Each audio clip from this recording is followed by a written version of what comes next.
Ukrainian defense intelligence officers destroy Russian fighter jet over Black Sea, Russian counterattacks in Kursk region, and how US works to ease restrictions on Ukrainians' use of weapons within Russia. The latest news next.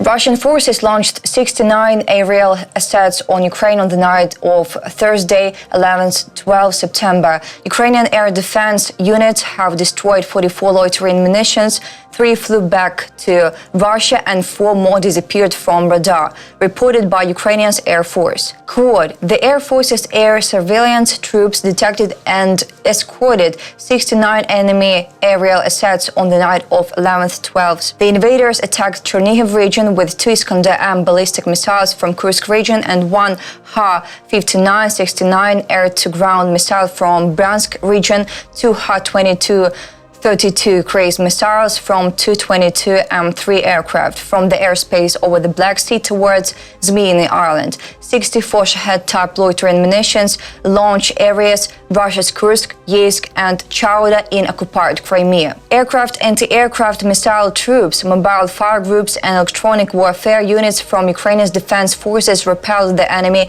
aerial attack. About details, it is reported that 44 loitering munitions were shot down in the course of the anti-aircraft effort. 3 drones flew back to Russia and 4 more disappeared from radar on the territory of Ukraine. No information on casualties or damage was received. Most of the enemy missiles did not reach their intended targets thanks to the active counteraction from the defense forces. Air defense assets were responded in Kiev, Kherson, Khmelnytsky, Cherkasy, Sumy, Dnipropetrovsk, Kirovohrad, Zaporizhia and Poltava regions, together to victory. Ukrainian intelligence forces have destroyed a Russian Su-30 SM aircraft over the Black Sea using a manned portable air defense system, MAN-PADS, according to the Defense Intelligence of Ukraine, DRU. During an operation in the Black Sea, special forces of the DRU destroyed the Russian Su-30 SM fighter jet with the MAN-PAD strike, the statement reads. Details about aircraft. The fighter jet, which crashed into the sea, belonged to the 43rd Separate Naval Aviation Regiment of the Russian Airspace Forces based at the airfield in the city of Saki in the temporarily occupied Crimea. The estimated cost of the aircraft is around $50 million.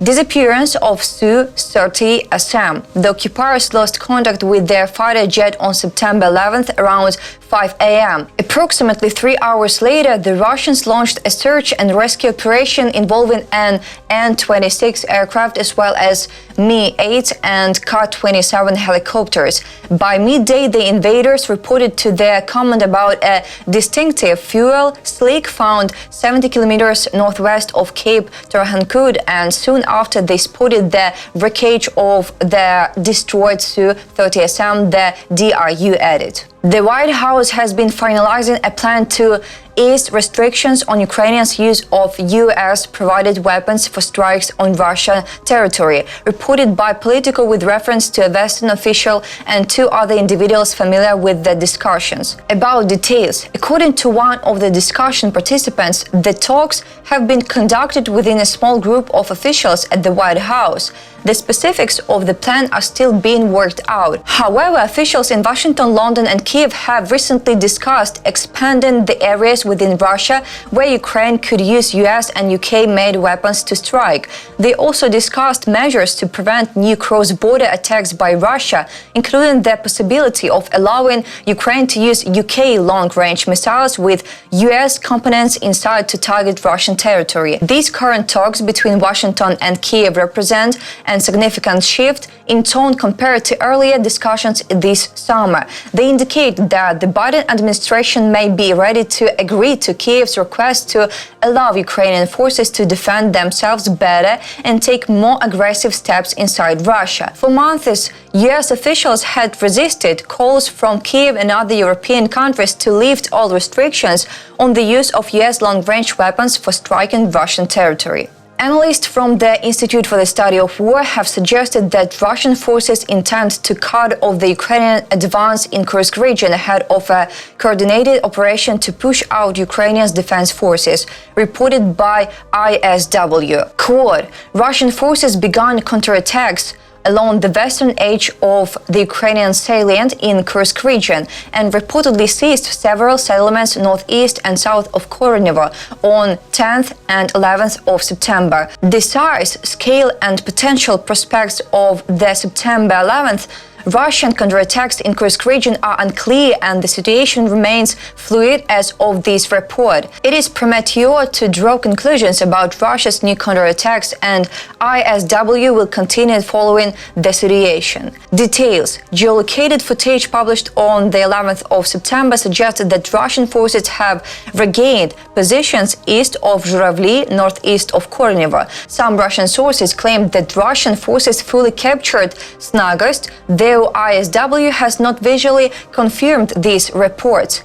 Meanwhile, Ukrainian forces have reportedly launched fresh attacks against the Russian counteroffensive west of Snagost and across the Ukrainian salient in Kursk region. Quote, available visual evidence suggests that Russian forces counterattacking in Kursk region are operating in company-sized units and may be using elements of more combat-experienced units to conduct counterattacks. Russian forces may intend to temporarily bisect the Ukrainian salient in Kursk region before beginning a more organized and well-equipped effort to push Ukrainian forces out of Russian territory. Details. Russian forces are currently carrying out counterattacks along the western edge of the Ukrainian salient in Kursk region, an area primarily made up of fields and small settlements.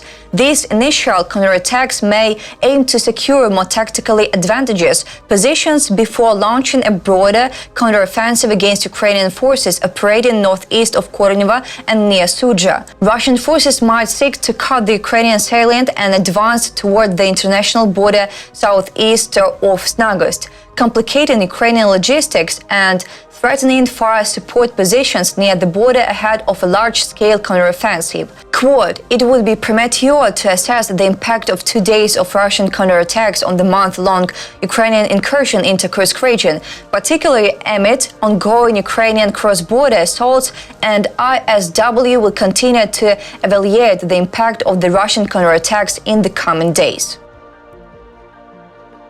That's all for today. Thanks for watching this video. Like and subscribe.